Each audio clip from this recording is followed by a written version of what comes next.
So, okay, the co-coordinator thing, are there arguments over this week on I need help up front and trying to stop Chuba Hubbard and Jamal saying no, I need Tylan Wallace doubled? Just seriously, what kind of problems does having weapons in both those areas present for a defense? I mean, it just stresses you so much.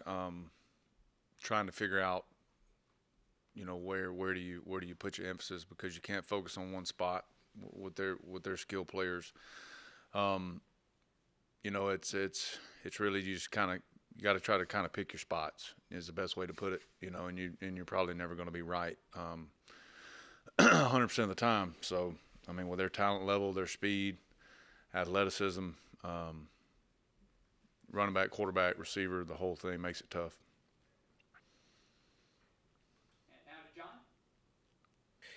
Curious to get your thoughts on this. I asked Neil how you come up with a plan for a couple of different quarterbacks that play different styles.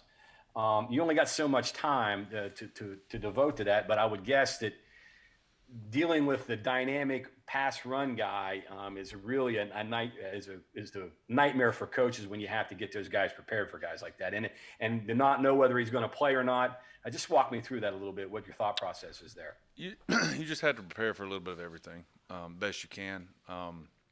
The athletic guys, the faster guys, the run pass option guys are obviously are harder because they put guys in so much conflict at your second level, sometimes your third level, just depending on what you're doing. But so you just have to try to prepare for a little bit of everything when you don't know, and so that's exactly what we're going to do. Next question from Greg Hunter. So Neil had said a few minutes ago that he thought the defensive front, the older guys especially, were okay in the first game, but not great. What was your evaluation of them, and where do they need to be better this week? Yeah, I mean, I think that's spot on. We were just okay. Now, some of that was I take every first game with a grain of salt, whether it's our game or whether it's our opponent's game. So I think a little bit of that's just some jitters. I think a little bit of that is we got some guys that especially Darius and Dante that are going to get people's attention, and so the guys around them have to do more to take that, to kind of buffer that a little bit, and then those guys have to figure out how to deal with the attention that they're going to get. I mean, that's part of being a good player. We'll go now to Cody Nestor. So Jordan, in your opinion, I guess, when you're trying to stop a run game as successful as Oklahoma State's can be, is it more important for the defensive linemen to play well or for your linebackers to play well? I mean, I really think it's a combination. I mean, your D line can only create so much to where the second level has to fit where they're supposed to. I don't think there's one more important than the next. I mean, you're going to have D linemen in some scenarios make some, and not necessarily us, just across college football, that are going to make some standout plays. A lot of times you watch the guys that can do that. For every 5 to 6 plays that they make, there's 4 to 5 that sometimes they run themselves right out of the play. So that's where your second level has to take over. So it's I don't think there's not one more important than the next. Next question from Ryan Prick. Yeah, I was just wondering, when you watch film this week, obviously that was an offensive line at Oklahoma State that struggled a little bit last week, allowed 6 sacks and kind of struggled to open up running lanes for the majority of that game. But, they had a lot of movement up front, a key injury there in the first half. When you watched that, how much did you think it was anything Tulsa did? How much did you think it was just all the movement that Oklahoma State was having to do up front, and what kind of adjustments are you anticipating them making up front this week? I think that group that we're about to play is probably going to be much improved. Like I said earlier, I take every game one with a grain of salt. I think game one is pretty universal across college football, that you're going to have, whether it's jitters, whether it's the first full speed look at what you've been practicing. Game speed, you think you're in shape, but game speed is obviously different. We talk about that with kids all the time. And then I think, with COVID and everything, I think it's probably just getting back. You think about it. Normally we would be game 3 or 4 now, probably. As far as just the timing of what kids are used to, mid-September to late September. So, I think, and I really, I thought Tulsa really, more than anything, played hard. They really did. But I expect that group to be night and day different than what we saw on Saturday. Next up is Mike Kazaza. Go ahead. Hey, Jordan, how are you? Hey, Mike, how you doing, bud? I'm doing great, thank you. I was wondering about kind of what you were just mentioning there with timing and speed and all that stuff too. Oklahoma State plays fast. Scout team really got to help you there. And then, actually, that was my question. The other one got gobbled up before me. Yeah, I mean, tempo is, something that you have to prepare for. Your scout teams have to help you, but Coach Brown does a good job of giving us quite a bit of that at practice throughout camp and throughout the week when we're able to go against each other. So, I think I counted maybe 3 times the other day where they snapped it almost within 6 seconds. That's flying. So I had to prepare for it. Go ahead, John. In light of that, I'm guessing communication is going to be paramount and getting lined up quickly to not get caught off guard, or I guess guys out of position with these guys. That's what they prey on.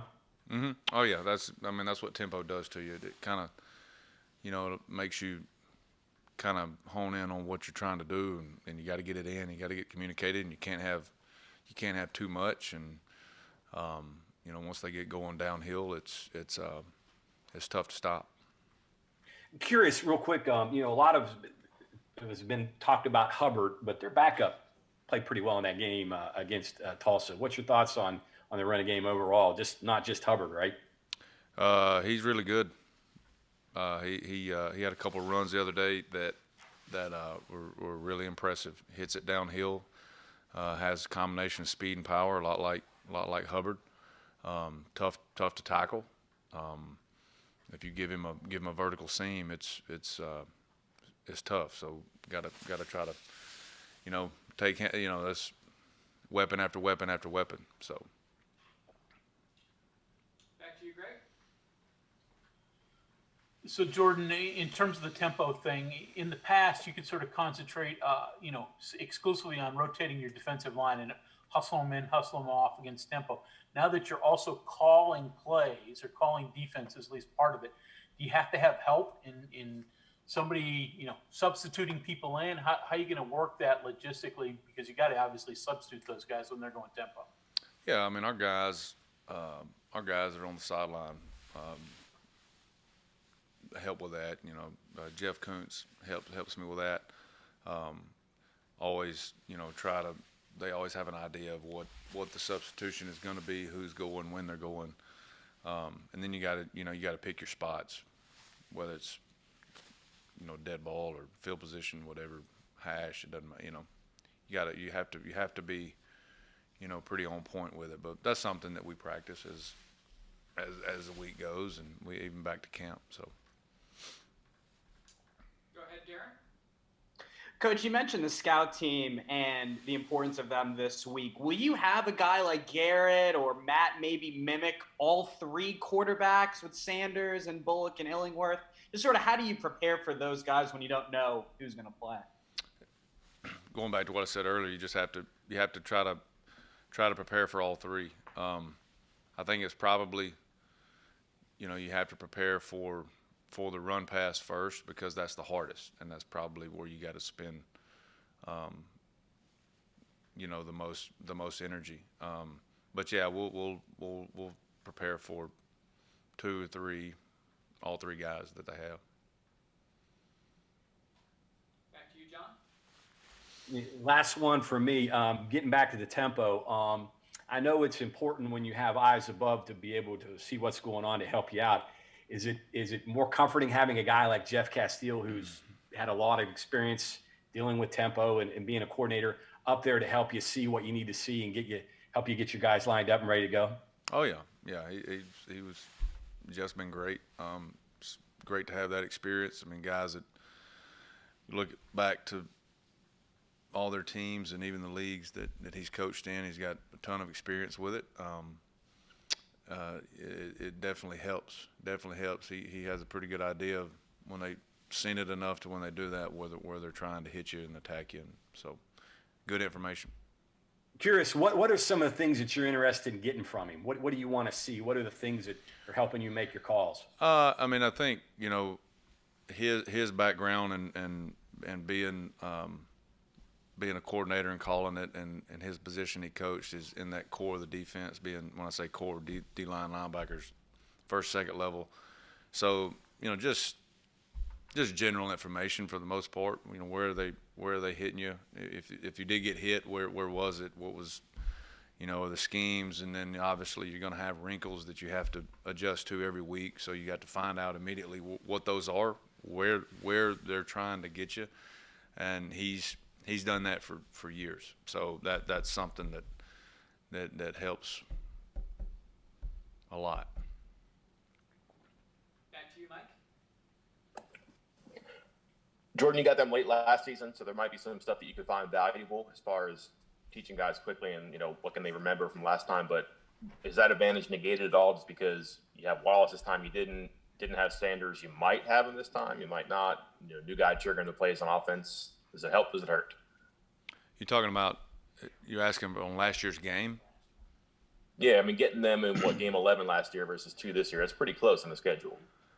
Yeah, I mean, you obviously look at it, but if you go back to last year, you had, Sanders was out, Wallace was out, so to where, some of the stuff matches up and it's redundant. It was probably, I'm guessing that a lot of their base offense. You're probably going to see